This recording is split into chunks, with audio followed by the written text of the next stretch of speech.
today we're doing easy bakes. There is nothing easier than creating a frittata. It feeds a lot of people, really simple, not much washing up, and I'm going to show you how to jam-pack it with as much nutrition as possible.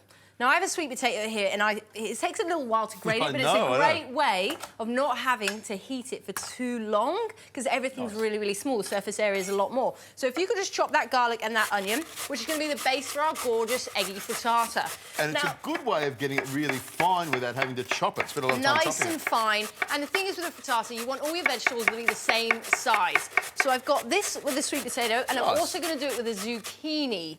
So I've got my nice low GI carb, and I've got this one, which is low in calorie, high in fibre. So it makes you very full, very easily, with no calories. And regular as well. And regular, which we do like. A bit of fibre, a very healthy thing. There we go. Right, so I've got my mountain of sweet potatoes right there. That bright orange colour telling me that there's vitamin C, there's vitamin K, there's vitamin A. There's absolutely everything in there. A whole alphabet of vitamins in these things. Far too many things, far too many things. You don't want to just whack that into my pan there. So I've got a good non-stick pan. What I am going to do is add a little bit of olive oil. And you'll notice that I just added the olive oil after, OK? So what that does is it just stops everything kind of coming at you. So we get onto this? If you could just grate that one, that would be brilliant. So in no time at all, that one is nicely going to sauté. You know when it's sautéed because it will become nicely transparent. Nice. Yeah. So what I'm going to do now as well is just add some of my sweet potato.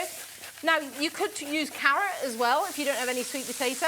You can pretty much use anything that is grateable into this frittata. Maybe not beetroot, because you're going to have one pink frittata at the end of it. You could do a beetroot frittata, but it would colour everything, wouldn't it? It would, but maybe that's pretty cool. Maybe it's quite jazzy. There we go. So I've got some chives here as well. You're not going to give us the jazz hands, are you? Maybe later, you don't know.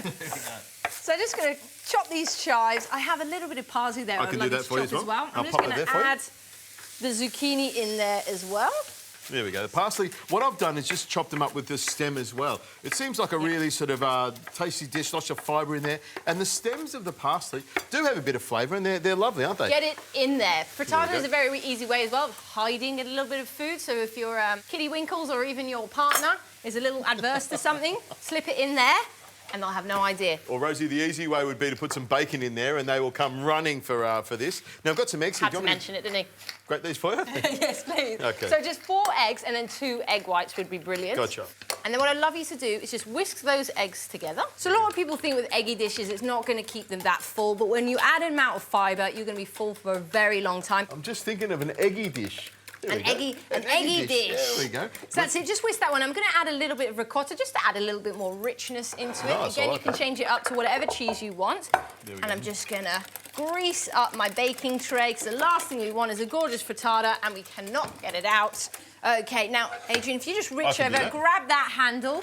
Got that for you. I've got my eggs there. That's it, pour it in. There we go. Thank you. So I'm just going to smooth that one out a little. Oh, I can smell that pepper in there as well. Good, really you can add chilli, you can make it whatever you want it flavour-wise. And now I'm just going to add some of my egg. It's all just going to drip down because we grated it. Nice. Now, I have the oven on 180. It's going to need 20 to 25 minutes, or just watch it until it goes nice and golden brown just on the top, and it'll be ready to eat. So in the oven.